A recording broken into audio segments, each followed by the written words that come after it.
Magandang araw, gabi sa inyo mga ka-chicken. Ginagawa mo? Nandito naman si Ed Leon, nagbabalik sa inyo mga ka-chicken. Ayan, welcome back dito sa ating channel mga ka-chicken. At kung bago ka pa lang dito sa channel, please do subscribe and hit the notification bell para updated kayo sa mga susunod nating vlog o video na isi-share ko sa inyo mga ka-chicken, no? Tungkol sa pagmamanukan. Ngayon mga ka-chicken, nandito na naman tayo sa ating brother. Ayan, ito yung ating mga sisiw. Ayan, nandito na tayo ngayon mga chicken sa day 12 sa pag-alaga ng sisiw na episode natin, ano? Dito ngayon may gagawin na naman tayong bago sa pag-alaga nating sisiw na napakalagang dapat ibigay natin sa ating mga sisiw, no? At sa mga hindi pa nakapanood mga ka-chicken, sa mga nauna nating video sa pag-alaga ng sisiw, panoorin nyo na lang po mga ka-chicken. Ilagay ko na lang po yung link sa description box natin sa baba, lalo na doon sa mga kung ano yung mga dapat gawin natin sa mga bagong pisang sisiw. Nandun sinishare ko sa inyo mga chicken, at sa mga susunod na mga araw kung ano yung mga binibigay ko na vitamin sa kanila, painom at bakuna. Ngayon mga chicken, D12 na tayo, no? Ngayon pakita ko muna sa inyo yung ating mga sisiw. Ayan. Ayan mga chicken, ito na yung ating mga sisiw. Ayan, kung napapansin nyo mga chicken, pinag-isa ko sila dyan. Yan, dito bakante. Kasi ngayon mga chicken, magbabakuna tayo ng ating mga sisiw. Ayan na yung ating mga sisiw na day 12 o 12 days old na mga sisiw. Ayan mga chicken, no? Makikita nyo na maliksi na sila. Yan. Okay, yan sila mga chicken. Ngayon, bibigyan natin sila ng bakuna. Ayan mga ka-chicken, nakita nyo na yung ating mga sisiw na mga tag 12 days old na. Ngayon mga ka-chicken, sa araw na ito, sa day 12 ng ating mga pag-alaga na sisiw, ay magbibigay na naman tayo ng pangalawang bakuna sa kanila. Kasi yung unang binigay natin na bakuna sa kanila mga ka-chicken, yun yung NCD B1B1 sa nung nagbigay tayo nung D5 sa pag-alaga ng mga sisiw. So ngayon mga ka-chicken, dito tayo day 12, so bali mga araw na mga ka-chicken ang nakalipas. Isang linggo na na nakalipas sa pagbibigay natin ng unang bakuna. Ngayon sa pangalawang bakuna naman tayo. Yung ibibigay natin ng bakuna mga ka-chicken ngayon sa ating mga sisiw, ito yung Gumboro vaccine. Para saan ito mga ka-chicken yung Gumboro vaccine? Ito ay para sa sakit na Gumboro disease o tinatawag na infectious bursal disease. Itong Gumboro mga ka-chicken, Gumboro disease o infectious bursal disease ay isa itong uri ng sakit na kung saan malaki ang naidudulot na pinsala sa pag-alaga natin o sa pag-unlad ng ating mga alagang sisiw. Kadalasan tinatamaan ito mga ka-chicken ng sakit na ito ay yung mga sisiw na nasa tag 3 weeks old hanggang 3 months old nang tinatamaan ito. Ito yung napapansin natin mga ka-chicken, yung ating mga sisiw ay sunod-sunod na pagkamatay. Yan, posibleng isang sanhi dyan ay yung Gumboro disease na sakit. Isa din itong virus mga ka-chicken na sakit na pwedeng dumapo, kumalat sa ating manukan kung hindi natin magapan o wala tayong protection sa kanila.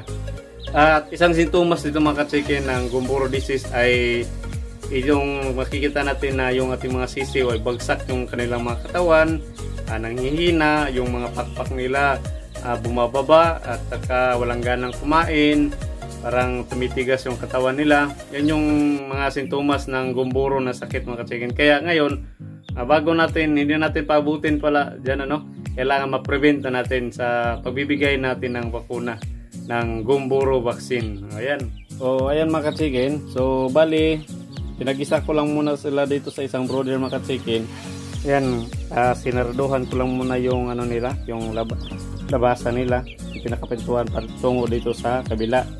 So bali, pagkatapos nating bakunahan, yung matapos nating bakunahan dito, ilalagay natin dito para hindi tayo malilito kung sino yung tapos na o wala pa.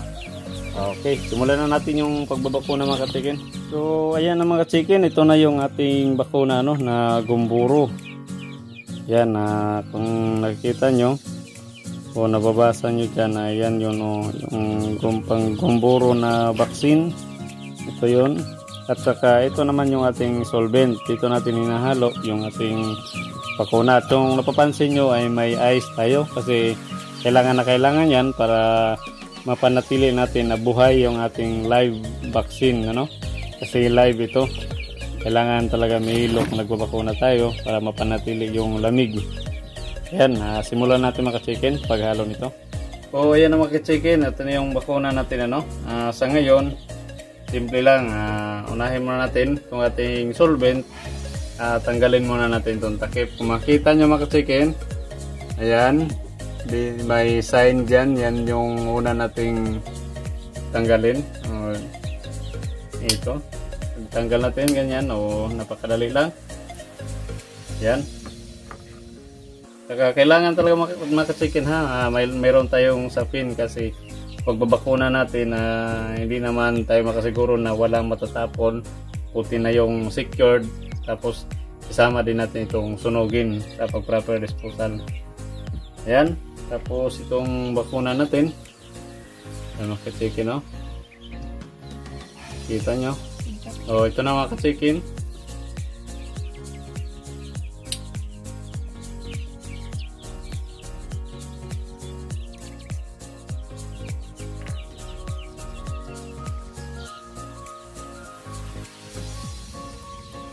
Tapos ito yung ilalagay natin dito mga ka-chicken para sa paghalo nito.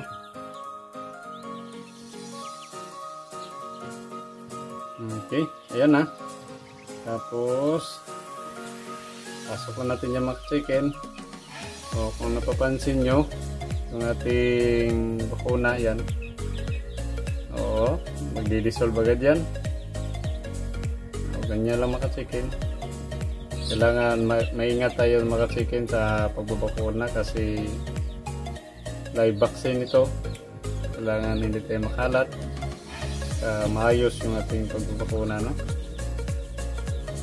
Yan. Okay. Pwede na yung mga ka-chicken kasi nahalo na natin. Yan. Tanggalin na natin to.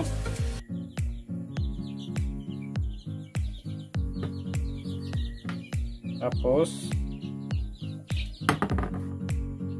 ilalagay na natin itong natin sa parang drop yan. Okay, yan na. Ready na. Tapos ilagay lang natin dito sa yelo. Yan. Kunin na natin yung ating mga sisiw mga ka-chicken.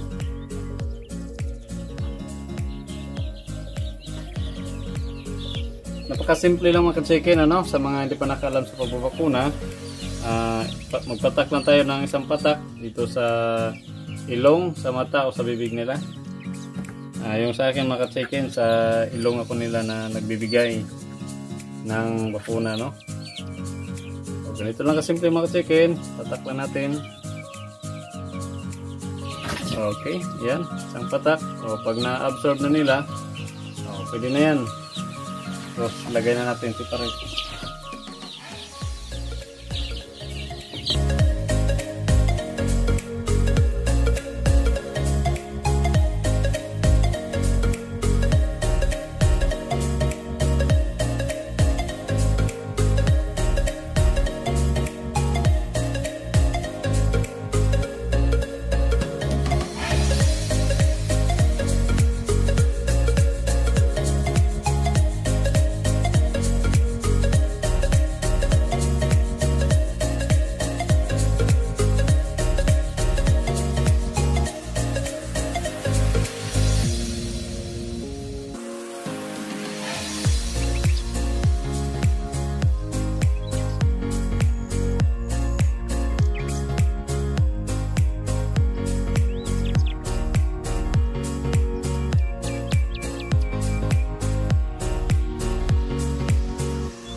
A few moments later. So ayan mga ka-chicken, tapos na tayong nagbakuna no, sa ating mga sisiw. Tsaka ito, marami pa yung sobra. Pero huwag tayong manghinayang mga ka-chicken na itapaw na ito.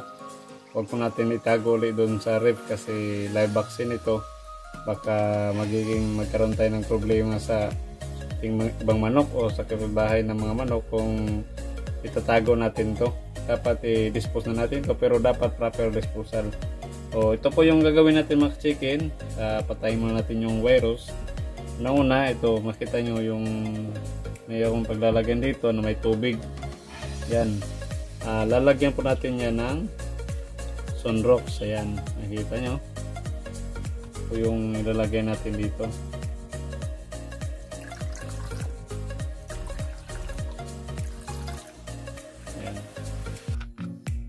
Siguraduhin natin na maayos yung pagka-dispose natin, no?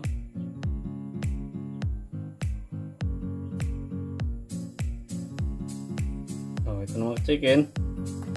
Lagay natin dyan. At saka buhos na natin dito.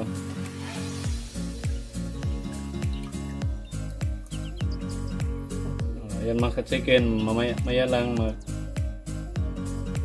mga ka-chicken, makita nyo na biglang lilinaw yung ano natin dyan, yung tubig dahil pinapatay na ng Sunrox natin yung ating live vaccine. Yan, lagay din natin to. Yan, kayong mga ibang pinaglalagyan ito. Yan. Makasigurado talaga tayo mga chicken.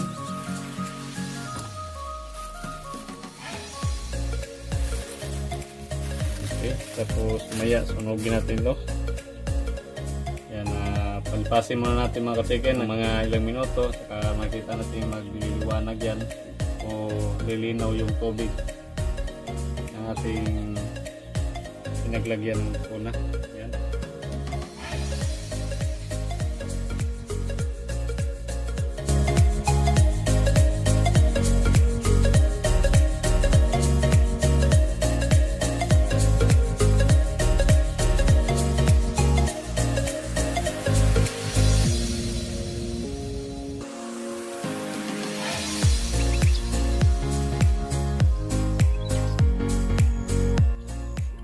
Ayan mga ka-chicken, nakikita nyo na yung kulay asul medyo naglaho na. Ayan, parang yung ating malinaw na yung tubig. Tapos nga mga ka-chicken, yung gagawin natin ngayon, yung kasunod nito, ayan yung ating mga pinagamitan sa pagbabakuna, kailangan natin yung sunugin. Doon may binutasan ako na lupa, kailangan lang natin ito ilagay, sunugin, tapos tabunan na, ilibing na natin to para triple kill talaga. Triple kill! Yung ating pag-dispose sa ating bakuna para sigurado tayo. Yan, ayos na ayos.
Ayan mga ka-chicken, na-dispose na natin yung ating bakuna, no?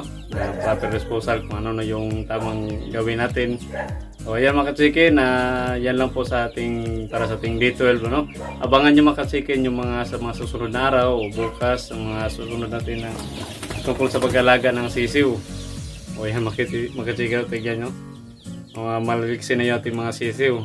Panoorin nyo mga ka-chicken kung ano ko yung mga susunod nating gagawin sa pag-alaga ng sisiw. Subaybayan nyo yung ating episode dito sa ating channel. At kung hindi pa napag-subscribe mga ka-chicken, huwag nyo kalimutan mag-subscribe para notified kayo sa mga i-upload natin na mga video. No? Pag-like na din po mga ka-chicken yung video natin ito bilang suporta dito sa channel. At kung ano yung gusto nyo sabihin o gusto nyo pa-shoutout, comment lang kayo mga ka-chicken sa comment box below. No? O ayan mga ka-chicken, maraming salamat sa inyong panonood at sa walang sawang suporta dito sa ating channel. At ingat po tayo palagi mga ka-chicken. Yan lang po, maraming salamat ulit. God bless. Thank you. Sorry, it's DJ.